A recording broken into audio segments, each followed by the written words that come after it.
നെൽകർഷകരുടെ പ്രതിസന്ധിക്ക് പരിഹാരമാകുന്നു. അവശ്യ രാസവളമായ യൂറിയ വിൽപ്പനയ്ക്കെത്തി തുടങ്ങി. യൂറിയയ്ക്ക് സംസ്ഥാനത്തെങ്ങും ക്ഷാമം നേരിട്ടതോടെ നെൽകർഷകർ ഉൾപ്പെടെ വലിയ പ്രതിസന്ധിയിലായിരുന്നു. അവശ്യ രാസവളമായ യൂറിയയ്ക്ക് സംസ്ഥാനത്തെങ്ങും ക്ഷാമം നേരിട്ടതോടെ നെൽകർഷകർ ഉൾപ്പെടെ വലിയ പ്രതിസന്ധിയിലായിരുന്നു. കേന്ദ്ര സർക്കാർ സബ്സിഡി നൽകുന്ന വളമാണ് യൂറിയ. ഓരോ ജില്ലയ്ക്കും ആവശ്യമായ ക്വാട്ട ലഭിക്കുന്നില്ലെന്നാണ് പരാതി. കർഷക സഹകരണ സംഘങ്ങളിലൂടെയാണ് യൂറിയ പ്രധാനമായും കർഷകർക്ക് ലഭ്യമാക്കുന്നത്. 2 മാസത്തോളമാണ് യൂറിയയ്ക്ക് ക്ഷാമം അനുഭവപ്പെട്ടത്.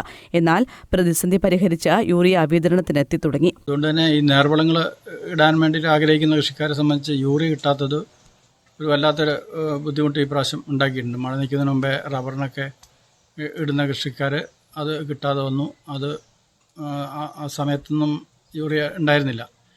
അപ്പോൾ നേരത്തെ മേടിച്ച് സ്റ്റോക്ക് ചെയ്ത കൃഷിക്കാരൊഴിച്ച് ബാക്കി ചെറുകിട കൃഷിക്കാർക്കൊന്നും യൂറിയ കിട്ടാതെ വന്നും ബുദ്ധിമുട്ടി. അവരത് വലിയ വില കൊടുത്ത് ഫാക്ടറി ബസ്സൊക്കെ വാങ്ങി ഉപയോഗിക്കേണ്ട ഒരു ഘട്ടം വന്നിട്ടുണ്ടായിരുന്നു.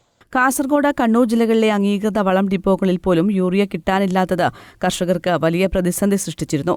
നെൽകൃഷിക്ക് ഏക്കറിന് 15 മുതൽ 20 കിലോ വരെ യൂറിയ ആവശ്യമാണ്.